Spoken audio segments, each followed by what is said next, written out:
ஆன்மீக எழுத்தாளரும் ஆன்மீக சொற்பொழிவாளருமான பி. சுவாமிநாதன் எழுதியுள்ள ஆன்மீக நூல்கள் அனைத்துமே தாமரை பிரதர்ஸ் மீடியாவில் கிடைக்கும்.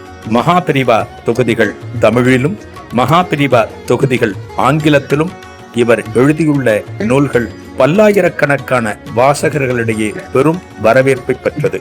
இவற்றை தவிர திருப்படி சரணம் உட்பட ஏராளமான ஆன்மீக நூல்கள் தாமரை பிரதர்ஸ் மீடியாவில் கிடைக்கும். ஸ்ரீ குருபியோ நமக. ஓம் காஞ்சிவாசாய வித்மஹே சாந்த ரூபாய திபிஹி தன்னஸ் சந்திரசேகரேந்திர பிரச்சோதியாத். எல்லாருக்கும் நமஸ்காரம். மகாபிரிவா மகிமை அனுபவத்தில் இன்னைக்கு ஒரு புது அனுபவத்தை பார்க்க இருக்கும். அனந்தராம் இதான் அவருடைய பேர். பெரியவா பக்தர். எங்க இருந்தால் பம்பாயில இருந்து ரொம்ப அத்தியந்தமான பக்தி. பெரியவா மேல அதீதமான பக்தி. பக்தி அப்படிங்கிறத பத்தி நான் பல சந்தர்ப்பங்கள் சொல்லியிருக்கேன். ஆத்மார்த்தமான பக்தி இருக்கணும். இந்த ஆத்மார்த்தமான பக்தி நமக்கு இருந்தது அப்படின்னா நம்ம எதிர்பார்க்கிறது, நம்ம சொல்லாதது, கேட்காதது எல்லாமே நடக்கும். எது ஆத்மார்த்தமான பக்தி அப்படின்னா பலனை எதிர்பார்க்காத பக்தி. நிஷ்காமிய பக்தி அப்படின்னு அதுக்கு ஒரு வார்த்தை உண்டு. நிஷ்காமிய பக்தின்னு சொல்லுவாங்க. பகவான் ரமணர்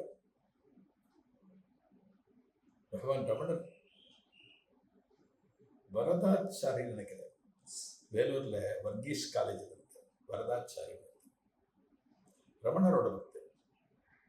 நிஷ்காமிய பக்தி அவருக்கு எக்ஸ்பிளைன் பண்ணுவார். ஒரு நிகழ்வு மூலம் காமிப்பார். அது பெரிய இன்சிடென்ட். நிஷ்காமிய பக்தின்னு பேர். பலனை எதிர்பாராத பக்தி. இப்ப நம்மள யாரான நான் என்ன சேர்த்து சொல்றேன், ஒரு பலனை எதிர்பார்க்காம நம்ம பக்தி பண்றோமா?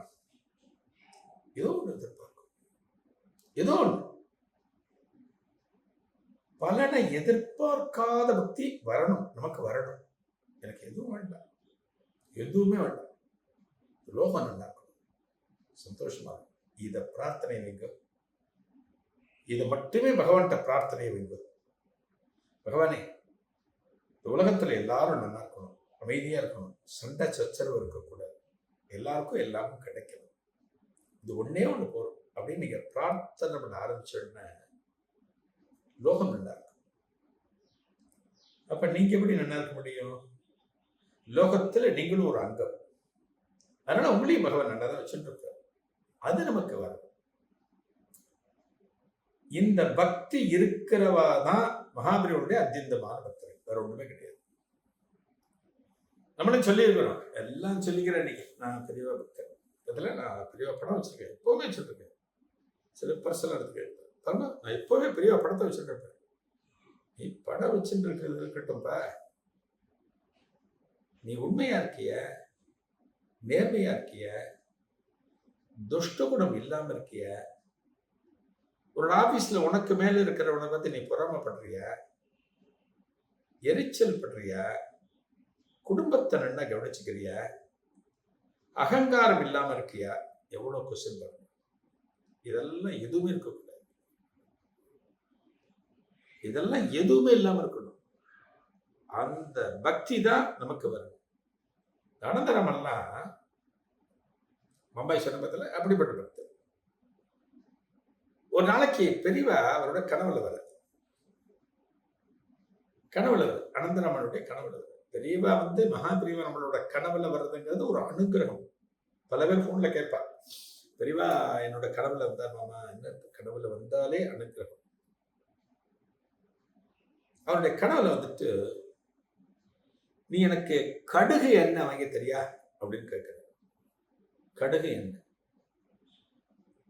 நீங்க நார்த்து போனீங்கன்னா, தமிழ்நாடு தாண்டியாச்சுனாலே சொல்லலாம், பல ஊர்கள்ல கடுகு எண்ணெய் தான் சமையலுக்கு பயன்படுத்துவாங்க.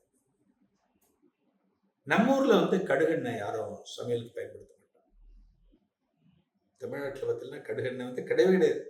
கடுகெண்ணெய் ரொம்ப ரேர். யாரும் சமையலுக்கு அதிகம் பயன்படுத்த மாட்டார் கடுகெண்ணெய். மகாபெரிவா இப்படி கடுகெண்ணெய் கேட்கிறார். யார்? அனந்தராமன்கிட்ட விட்டு.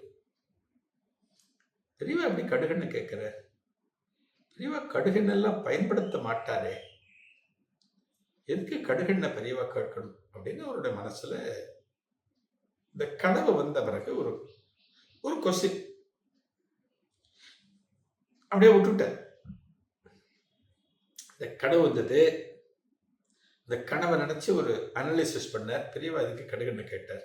பெரியவாளுக்கும் கடுகெண்ணைக்கும் ரொம்ப தூரமாச்சே, பெரியவா பயன்படுத்த மாட்டாளே, பெரியவா தமிழ்நாட்டில் இருந்தாலே, தமிழ்நாட்டில் யாரும் கடுகெண்ணெய் பயன்படுத்த மாட்டாளே அப்படின்லாம் மனசுக்குள்ள தோணி தோணி தோணி அப்படியே விட்டுட்டேன். சரி, என்னமோ கனவு போல இருக்கு அப்படின்னு விட்டுட்டேன். பெரியவா அப்ப யாத்திரைக்குன்னு வடக்கெல்லாம் போட்டு மகாராஷ்டிரிலேருந்து கர்நாடகா பகுதியில் யாத்திரை போயிட்டு இருக்க.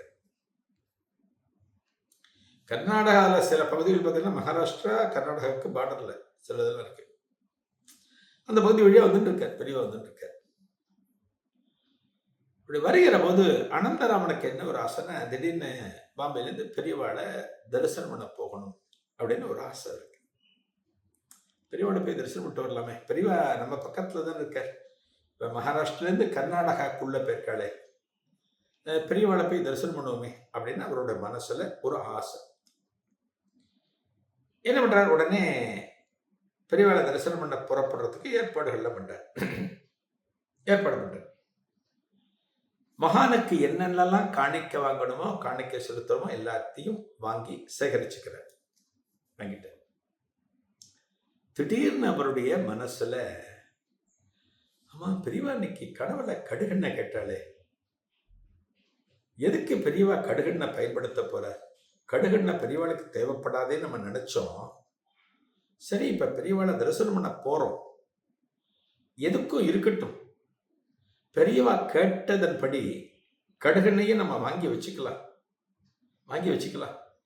பெரியவாட்ட முடிஞ்சா சமர்ப்பிக்கலாம் அப்படின்னு நினைச்சு கடுகெண்ணெய் வாங்கிக்கிறது. ஒரு சுத்தமான கடுகெண்ணெய் வாங்கிக்கிறது. அங்கெல்லாம் கிடைக்கும். கடுகெண்ணெய் வாங்கிட்டு புறப்பட்டு பெரியவா தரிசனத்துக்காக கர்நாடகத்துல பெரியவா இருக்கிற கேம்புக்கு வர. இதன் தொடர்ச்சி என்ன? அடுத்த நிகழ்வில் காணலாம். நன்றி, வணக்கம். ஆன்மீக எழுத்தாளரும் ஆன்மீக சொற்பொழிவாளருமான பி. சுவாமிநாதன் எழுதியுள்ள ஆன்மீக நூல்கள் அனைத்துமே தாமரை பிரதர்ஸ் மீடியாவில் கிடைக்கும். மகாபெரிவா தொகுதிகள் தமிழிலும், மகாபெரிவா தொகுதிகள் ஆங்கிலத்திலும் இவர் எழுதியுள்ள நூல்கள் பல்லாயிரக்கணக்கான வாசகர்களிடையே பெரும் வரவேற்பை பெற்றது. இவற்றை தவிர திருப்படி சரணம் உட்பட ஏராளமான ஆன்மீக நூல்கள் தாமரை பிரதர்ஸ் மீடியாவில் கிடைக்கும்.